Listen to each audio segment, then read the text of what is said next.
Hi, welcome to this video. I'm gonna guide you through how to fix Roblox error code 277 on mobile, right? A Roblox error code 277 indicates a lost connection to the game server.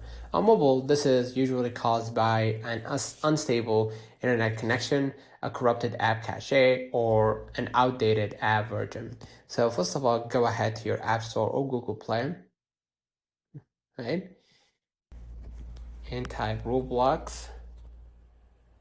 Okay, check for a new update, and basically if there is a new update, go ahead and update it. Next, what we're gonna do, we're gonna check for an internet connection. So if you have a weak Wi-Fi, switch to a 5G, right, to get the best performance.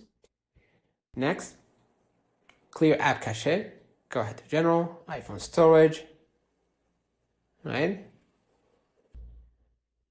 and excuse me, scroll a bit down, so down to find Roblox, and hit upload, double click to upload app, and then same button is going to be reinstall app. Go ahead and reinstall app, and then gonna release some of the unnecessary data inside Roblox. So consider liking this video, subscribe, it really helps.